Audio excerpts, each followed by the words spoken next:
മഹാഭാരതം എന്ന കഥയിൽ ഏറ്റവും മഹത്തായ ഒരു സന്ദർഭത്തിലാണ് എത്തി നിൽക്കുന്നത്. ഭീഷ്മ പ്രതിജ്ഞ. ലോകത്തിലെ എല്ലാവരും ഒരു പ്രത്യേക പ്രതിജ്ഞ ചെയ്യേണ്ട ഒരു ഘട്ടം വരുന്ന സമയത്ത്, അല്ലെങ്കിൽ ഒരു പ്രത്യേകമായൊരു എന്തെങ്കിലും ഒരു കാര്യം നമ്മൾ തീരുമാനിക്കേണ്ട ഒരു കാര്യം വരുന്ന സമയത്ത് ഭീഷ്മ പ്രതിജ്ഞ എന്ന് എടുത്തു പറയാറുണ്ട്. ഇത്രയും മഹത്തായ ഒരു പ്രതിജ്ഞയാണ് ഭീഷ്മ പ്രതിജ്ഞ അദ്ദേഹം ചെയ്തത്. എന്നിട്ട് പോലും മഹാഭാരതത്തിലുടനീളം കഥയിൽ നോക്കുകയാണെങ്കിൽ അദ്ദേഹത്തിന് അതൊരു ബന്ധനമായിട്ടാണ് ഫീൽ ചെയ്യുന്നത്. എന്തുകൊണ്ടായിരിക്കാം ഇത്രയും വലിയൊരു കർത്തവ്യം ചെയ്തിട്ടും അദ്ദേഹത്തിന് അത് നെഗറ്റീവായിട്ട് റിസൾട്ട് വന്നിട്ടുണ്ടായിരിക്കുക? പ്രതിജ്ഞ തീർച്ചയായിട്ടും ശക്തിയാണ് ഒരു മനുഷ്യനെ സംബന്ധിച്ചിടത്തോളം. പ്രതിജ്ഞ പാലിക്കുക എന്നുള്ളത് അനിവാര്യമായിട്ടുള്ള ഘടകമാണ്. പക്ഷേ പ്രതിജ്ഞ എടുക്കും മുന്ന് നമ്മൾ പറയും, ഏതൊരു ചിന്തയ്ക്കും മുന്ന് ഒരു മനുഷ്യൻ ഒരു വാക്ക് കൊടുക്കും മുന്ന് ചിന്തിക്കണം. ഒരു കാര്യം നമ്മളൊരു പ്രതിജ്ഞ എടുക്കും മുന്നേ പലവട്ടം ആവർത്തിച്ച് ആലോചിച്ച് മനസ്സിലാക്കി ഇതിൻ്റെ വരും വരായകൾ എന്തെന്ന് ചിന്തിച്ച് എന്നിട്ട് വേണം ഒരു പ്രതിജ്ഞ എടുക്കാനായിട്ട്. പക്ഷേ ഇതങ്ങനെ ഉണ്ടായൊരു പ്രതിജ്ഞയല്ല. തൻ്റെ അച്ഛനോടുള്ളതായിരിക്കുന്ന ഒരു മകൻ്റെ അകമഴിഞ്ഞ സ്നേഹം. മഹാഭാരത കഥയിലൂടെ യാത്ര ചെയ്യുമ്പോൾ നമുക്കറിയാം, 25 വർഷങ്ങൾ തൻ്റെ പിതാവിൻ്റെ സ്നേഹം കിട്ടാതിരുന്നൊരു പുത്രൻ ആദ്യമായിട്ട് അച്ഛൻ്റെ അടുത്തേക്ക് വന്നിരിക്കുകയാണ്. അമ്മയിൽ നിന്ന് അച്ഛനെക്കുറിച്ച് കേട്ടറിഞ്ഞതായിട്ടുള്ള വീരകഥകൾ മാത്രം. അപ്പോൾ മനസ്സിൽ മുഴുവൻ അച്ഛൻ എന്നതൊരു വലിയ സ്വപ്നമാണ്. ആ സ്വപ്നത്തിൻ്റെ അടുത്തേക്ക് വന്നിട്ട് ആ പർവ്വതത്തിൻ്റെ അടുത്ത് വരുമ്പോൾ അവരുടെ ദുഃഖ കാരണം ഞാനാകുന്നു എന്ന് പറയുന്ന ഒരവസ്ഥ ഒന്ന് ചിന്തിച്ചു നോക്കിയേ. ഏതൊരു മകനും താങ്ങാൻ പറ്റില്ല. അപ്പോൾ ഇവരുടെ ദുഃഖ കാരണം ഞാനാണെന്ന് മനസ്സിലാവുമ്പോൾ ആ ദുഃഖത്തെ ഇല്ലാതാക്കുക, എൻ്റെ അച്ഛൻ്റെ ദുഃഖം ഇല്ലാതാക്കുക എന്നത് മാത്രമായിരുന്നു ആ സമയത്ത്. വെറും ഒരു പുത്രനായി മാറുകയാണ്. അപ്പോൾ അങ്ങനെയുള്ളതായിരിക്കുന്ന ഒരു ഫീലിങ്ങിൽ ഇമോഷണലി ചാർജ് ആയിക്കൊണ്ടാണ് ഈ ഒരു പ്രതിജ്ഞ എടുക്കുന്നത്. ഈ പ്രതിജ്ഞയുടെ അനന്തരഫലമായിക്കൊണ്ട് മഹാഭാരത കഥ നോക്കിയാൽ ഭീഷ്മ പ്രതിജ്ഞ ഇല്ലായിരുന്നുവെങ്കിൽ മഹാഭാരത കഥയേ ഇല്ലായിരുന്നു. അപ്പം ആ പ്രതിജ്ഞയാണ് മഹാഭാരത കഥയ്ക്ക് വേറൊരു കാരണക്കാരനാവുന്നത്.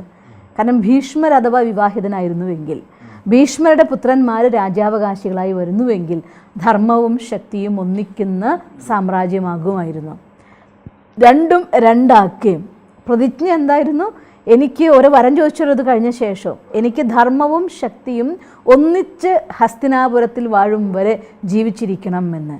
അപ്പോൾ ഇൻഡയറക്റ്റ്ലി എൻ്റെ ഹാർട്ട് ഉൾക്കൊണ്ട് കഴിഞ്ഞിരിക്കുന്നു, ഇതോടെ ധർമ്മവും ശക്തിയും രണ്ടാകുന്നു എന്ന്.